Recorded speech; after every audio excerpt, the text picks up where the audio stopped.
Trying to be aggressive, trying to get a sneaky blank, but it was just countered perfectly. They didn't have any high ground to punish someone who was looking over the edge. Generally get a lot of stop his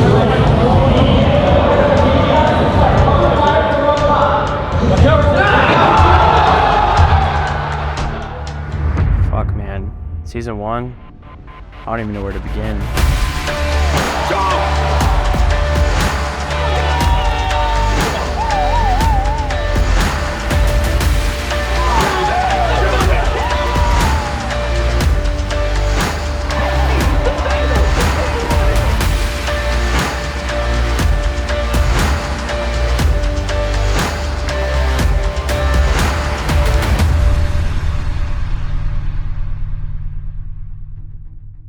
Dude, it was tough, man. That was a long Halo season. I mean, that Halo season was longer than some of my NFL years. Going into the year, we had an internal goal of putting together a team that could make a difference, and if we could place top 12 a couple times, we were going to count that as a win. I mean, the vibe at the start of the season was, I would say, okay. It wasn't really four brothers bonding or anything like that, but you know, we came together as a team. Obviously, we didn't start off that well. I think it was maybe top 64, 48, whatever it was. It wasn't clicking back then. It never clicked throughout the entire of the year. Even when we brought on, you know, Kyle, we brought in Jesse and Marbs, there was always just something missing. Anaheim, I think, was definitely the lowest of low when you look at the team camaraderie. After series, there was really no discussions amongst the whole squad. You know, there was some smaller talks between people, but there was no GGs. There was no like really, really brotherly vibes, picking people up after bad games or trying to really, you know, keep the team cohesive. Overall, I just don't think like we play like a team. Like you said, it's kind of fucking split. We might be a duo, but you two fucking aren't. So we're split in 3 different ways. I mean, we are just not good. Simple as that. Play like fucking shit, dude. That's what we do. We play like shit. We had 0 teamwork. Different paces, different speeds. It's good. I mean, the only way this is a team is if I get the piece of the offense, so you know, if not, then do what you gotta do. Like, I want a team that wants to play the way I want to play. And if you don't, that's fine. You know, you guys can find someone that you think fits more stylistically with you guys. I don't know what keys you want. Bro, you guys don't listen to me. You guys just like get together and just like talk shit behind my back like every time. Like I've been told this, so it's not even like it's not happening.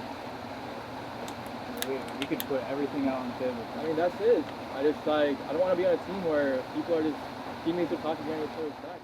The thing is, Halo is a game of extremely small margins. You'll often see games won by a single kill, a single point, a single flag cap. And the things you do outside of the game are going to reflect inside of the game. If you hate your brother outside of the game, you're not going to protect his life inside of the game. It doesn't matter how talented you are, especially in a game like Halo where it's so teamwork driven. I feel like guys can beat teams that might be more skilled than them because they play as one. Kansas City was the pinnacle for us, not from a competitive perspective, but from what we wanted to achieve as a unit. Everybody was playing for everybody. Everybody was playing for the dub. The vibes were just immaculate. Everybody was intense. The hype was real. We may not have performed as best as we wanted to, even though it was our best placing to date at that point. But we really, I think, understood that that's what we needed. We had like a moment of cohesiveness when we got Swish because we got a little better. But then when Jesse came in, like right when he came in, there was a little more cohesion. Jesse, he gets it. He wants to be a professional. He wants to be great. I could just tell his mindset was something that we could build around. I could tell that no matter what was going on around him, he was calm, cool, you know what I mean? Like I just felt that he gives off that I got this type of vibe. The high for me this season had to be the NA Super, where we placed second. I think Andy Bravo described it as the most improbable Halo run in the last 10, 12 years. And I just felt like everything kind of came together. There wasn't a lot of animosity. We were bonding a lot more than usual, and the results showed. Obviously, we finished second at what was considered a major. Let's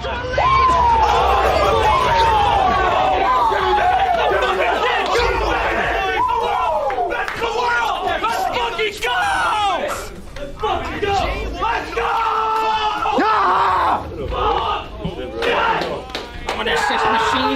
say. Let's go. You like that call? Let's go. Let's fucking go. Let's fucking go. Let's fucking go, Kyle. Icy, baby. I knew the team dynamic even going into the Super. I was happy that we performed the way we did, but at the same time, I always knew it was going to catch up to us. I would say it to everybody. I'd be like, listen, we can't continue to operate like this. That's just not sustainable.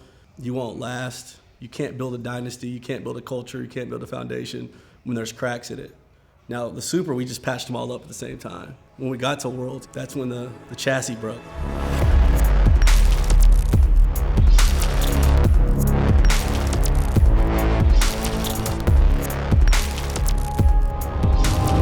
World Championship, let's get it.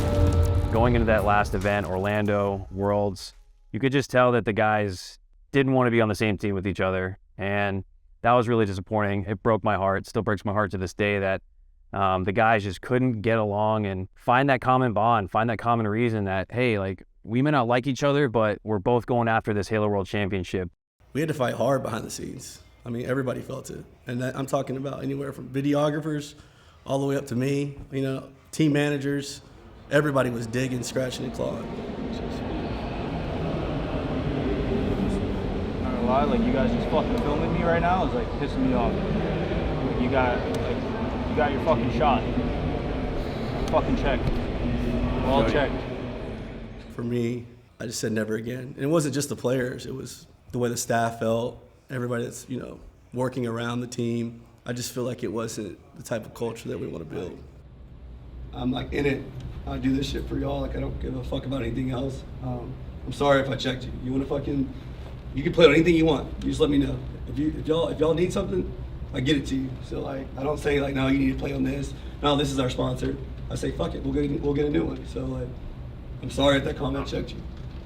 It's not even about like what we're playing on. It's just about Whatever the comment. Like, it's just about the comment where I would say it was better just because I had input on it. No, I got you. But like, what about? Listen, Nate. Your vision. Yeah, Nate. Listen, Nate. Listen. Let me finish my No, statement. you always finish. Listen. I mean, we might as well say it. Devin didn't want me as the coach, and he decided that he didn't want me to coach at Worlds. The rest of the team, I don't think necessarily agreed with it. You know, Swish told me regularly that he thought it was silly. He wanted me to be on the stage. Jesse thought that it made more sense for me to be on the stage. For whatever reason, it was decided to go with Devin's word, and at some level, I didn't really mind it because I wasn't super comfortable on the stage anyways, but at the end of the day, it felt silly. It just felt like we're wasting an opportunity. Like, why would you not want even one more overshield timed for you? That's the way that I saw it, but at the end of the day, if they say they don't want me on the stage, then I'm not going to get on the stage, so that's just, it is what it is. We've got G1 here, Gaskin, and we talk about how much we want them to kind of cement themselves as a top team, and they are very much up there, but taking down C9, I think would cement that so much further. Devin is going to get taken out. This could be a tie game right here as he gets the flag and he caps it, making it 2-2. We're going to a tie, and that is the reason why you cannot sleep on C9 in those dire moments. Now it's going to be G1 on the push. Bubu Dubu is going to be centered around the flag. Devin's going to be taken out of there. No one is going to be there potentially to make this flag stop happen, and the flag goes through, and Cloud9 clutch up. They saw that one on Neon, and they saw two more that are going to be pushing up, but you got to try and get these kills. Huge stalker shots are going to connect. It's a 3-kill game now. G1 starting to come back. And now all the members of G1, they know exactly where these guys are. 1 kill. Oh! God gets the win! Go! What a huge comeback there for G1. Great closeout here for Cloud9 as they get 49. One more remaining, and Cloud9 can walk away from this series as the victor. Penguin with the final kill, and there you have it. C9, 3-2 over G1. I do feel that even though I might not be the best coach in that Cloud9 series, I think I could have made the difference because we ended up losing by, just a handful of kills in game 5, and we lost our best game type, which was Catalyst Flag. And I knew going into it that that was going to be our most important game type.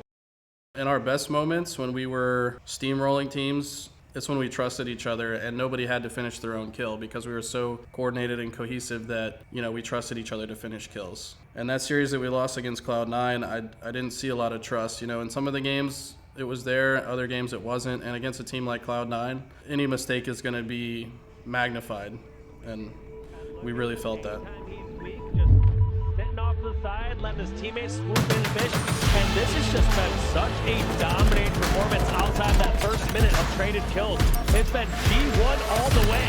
You can't do anything about it. As G1 are securing these last few points, it's going to be a clean 4-0 here on the first game. King of the Hill on live fire. G1 ain't going down yet. Fnatic down 3. Overshield's popped. It's cleaned up by Fnatic. Devin over the top, tries to go for the stick. He's punished, and now Septify can run through his teammates. 2 kills away for your blue team. They're all in the same room. They're ready for the push. There's the first trade. There's the second.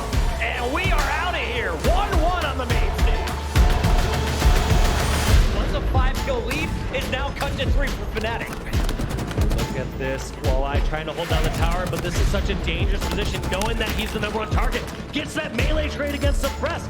Septify grabbing the West. And what it looked like was going to be a good setup for G1 kind of falls apart again. It feels so rough for them. And look at this, just trading kills back and forth. Quarter shield, but 3 opponents at the top of this ramp.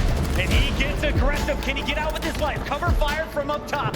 Just Zero in position. And Septify finds the snipe. 50! 48! It's Fnatic moving on to your top 8. That is a heartbreaker for G1. You know they had their sights set on first place here at this tournament. And so to fall out here in 9 through 12, that's just one perfect.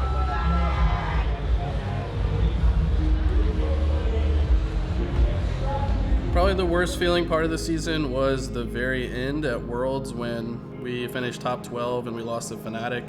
It just felt like a lot of the internal struggles that we had between each other, between players, coaches, staff, like a lot of it just came out, and it was on full display with our placement at Worlds. To come out with top 12, well, that was our goal initially to start the year, top 12. We said if we could get top 12, we'd be happy. But after all the success we had in season 1, top 12 kind of felt like a disappointment after all was said and done, and I think it ultimately was because of the momentum and the improvement that people got to see from us all season long. And while I look back on our season 1 as a whole, I'm super proud of it. I think it was an improbable run, something that we haven't really seen in Halo and esports, just a team and an org coming out of complete nowhere.